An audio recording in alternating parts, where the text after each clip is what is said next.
রাবণ জীবনে একবারই গেরুয়া পড়েছিল, সেটা হচ্ছে সীতাকে হরণ করার জন্য। মমতা বন্দ্যোপাধ্যায় হিন্দু সমাজকে বোকা বানায়, তাহলে সীতা হরণ হয়ে যাবে। মমতা বন্দ্যোপাধ্যায়ের রাজ্য থেকে গিয়ে সে সোহেব আলী খানের পেছনে চাকুটা গেঁথেছে। অস্ত্র পুজো ভারতীয় সংস্কৃতির অঙ্গ, হিন্দুদের অস্ত্র রাখা উচিত। গত বিধানসভা নির্বাচনে মাননীয় মুখ্যমন্ত্রী বুঝতে পেরেছিলেন রেজাল্ট দেখে যে সিংহভাগ হিন্দু সমাজ মমতা বন্দ্যোপাধ্যায়ের পক্ষে ভোট করেনি। এখন মাননীয় মুখ্যমন্ত্রী সেই ভোট ব্যাংকে বোকা বানানোর জন্য করছে। আমরা শুধু এটাই বলি, বিশেষ করে আমি এটা বলি যে দেখুন, রাবণ জীবনে একবারই গেরুয়া পড়েছিল, সেটা হচ্ছে সীতাকে হরণ করার জন্য। তো ছদ্ম গেরুয়াধারীদেরকে চিনে নিন, যারা ছদ্ম হিন্দু তাদেরকে চিনে নিন, তাহলে হিন্দু সমাজ বাঁচবে। আর যদি রাবণ যেরকম গেরুয়া পরে সন্ন্যাসী সেজে বোকা বানিয়েছিল মা সীতাকে, সেরকম যদি মমতা বন্দ্যোপাধ্যায় হিন্দু সমাজকে বোকা বানায়, তাহলে সীতা হরণ হয়ে যাবে, সীতার অগ্নি পরীক্ষা হবে। তখন ধর্ম রক্ষার জন্য আপনি বলছেন ধারালো অস্ত্র রাখতে পারি না, প্রত্যেক হিন্দু বাড়িতে অস্ত্র রাখা প্রয়োজন। কারণ প্রত্যেক বাড়িতে নিয়ম হচ্ছে, হিন্দুদের বাড়িতে আগে অস্ত্র ছিল। এই যে আমরা দশমীর দিন সমস্ত কিছু ধুয়ে আমরা রাখি, পুঁটি মাছ রাখি, কেউ কোথাও পুঁটি মাছ রাখে, কোথাও নিয়ম হচ্ছে ওখানে অস্ত্র রাখার নিয়ম ছিল। দশমীর দিন অস্ত্র পুজো বা অস্ত্র পূজন ভারতীয় সংস্কৃতি তথা বাংলার সংস্কৃতির অন্যতম অঙ্গ। পরবর্তী সময় ওটা কৃষি, যে সমস্ত সামগ্রী, নাঙল, এইসব থেকে কোদাল, এগুলোরও পুজো হতো। কিন্তু অস্ত্র পুজো ভারতীয় সংস্কৃতির অঙ্গ, হিন্দুদের অস্ত্র রাখা উচিত। কেন অন্য সমাজে রাখলে হিন্দু সমাজের আপত্তি কোথায়? কারবালার জন্য যদি অন্য সমাজে রাখতে পারে, হিন্দু সমাজে রাখতে পারে, অসুবিধা নেই। সৈফ আলী খানের বাড়িতে যে হামলা হয়েছে, তাকে মারা হয়েছে, কেন বাংলাদেশের যোগ পাওয়া যাচ্ছে? হ্যাঁ, দিদির অনুপ্রেরণা তো। নদিয়া দিয়ে ঢুকিয়ে তাকে চালান করে দিয়েছে। সৈফ আলী খানের এই যে আক্রমণ, এই আক্রমণ নিয়ে তো আমাদের বিরোধীরা একদম লাফিয়ে উঠেছিল। আরে বিজেপি শাসিত রাজ্যে হিন্দু রাষ্ট্র হয়ে গেছে, মুসলিমদের কোনো সুরক্ষা নেই, হ্যান নেই। ধরা পড়লো কে দেখলেন তো? মুসলিম হিতৈষী মমতা বন্দ্যোপাধ্যায়ের রাজ্য থেকে গিয়ে সে সোহেব আলী খানের পেছনে চাকুটা গেঁথেছে।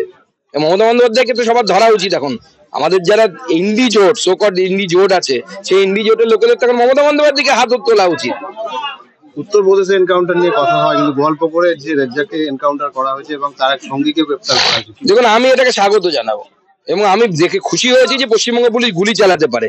আমি ভাবতাম যে বন্দুকগুলো চলে না, 303 বন্দুকগুলো, তো এবার কমসে কম গুলি চালাতে পেরেছে। এবং সব থেকে বড় কথা, রাজীব বাবু তো উত্তরপ্রদেশের বাড়ি, রাজীব কুমারের, ডিজি সাহেবের, সেজন্য মনে হয় উনি যোগীজিকে দেখে একটু অনুপ্রাণিত হয়ে গেছেন। আবার দিদিমণি কান্না বলে দেয়, সেটা দেখতে হবে। সাজ্জাদের কাছে বন্দুকটা তাহলে পৌঁছালো কি করে? পুলিশ হেফাজতে ছিল না, পুলিশেরই কেউ পৌঁছে দিয়েছে। সাজ্জাদের তো লোকেদের অভাব নেই। সাজ্জাদের এতো এনকোয়ারি হওয়া উচিত, কারা এর সাথে যুক্ত তাদের প্রত্যেকের গ্রেপ্তার হওয়া উচিত। যে পুলিশ কাস্টাডিতে থাকা অবস্থায় কি করে তার কাছে বন্দুক পৌঁছলো এবং সেই বন্দুক দিয়ে পুলিশের উপর গুলি চালানো হলো, দুজন পুলিশের অবস্থা এই অবস্থা হলো, তার জন্য দায়ীটা কে? আপনারা তাকে এনকাউন্টার করলেন, মেরে ফেললেন, কিন্তু এই যে এত বড় একটা ব্রিচ অফ সিকিউরিটি হলো, ভারতবর্ষের যে স্ট্রাকচার, সেই স্ট্রাকচারকে ভেঙে ফেলা হলো। বলতে গেলে ভারতবর্ষে তো একটা ধারা আছে যে এই অনুসারে কাজ হবে, কোর্টে নিয়ে যাওয়া হবে। কোর্টকে আমরা সেফেস্ট জোন বলে মনে করি। সেই জায়গায় যদি অস্ত্র পৌঁছে যায়, তাহলে কোর্ট থেকে যাওয়ার পথে এই অবস্থা হয়, তাহলে তো আগামী দিনে পশ্চিমবঙ্গের পুলিশের উপর কারো বিশ্বাস থাকবে না। এবং পুলিশ এনকাউন্টার করেছে, আমি বলবো ভালো কাজ করেছে। 34 দিন পেরিয়ে গেল, এখনো বাগুইআটিতে প্রমোটারকে পেটানোই তৃণমূল কাউন্সিলর অধরা। পুলিশের দুরকম রূপ, কি বলবো? ও তো ধরবে না, পয়সা দেয়া আছে। পুলিশ মাঝে মাঝে ভাগ নিত, কোথা থেকে ধরবে?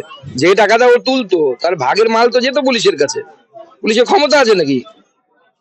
শিয়ালদাতে রোহিঙ্গা ধরা পড়েছে তো নতুন কিছু নয়। আপনি পশ্চিমবঙ্গের কোন জায়গায় দেখতে যাবেন চলুন, মমতা বন্দ্যোপাধ্যায়ের দৌলতে একের পর এক রোহিঙ্গা ঢুকেছে।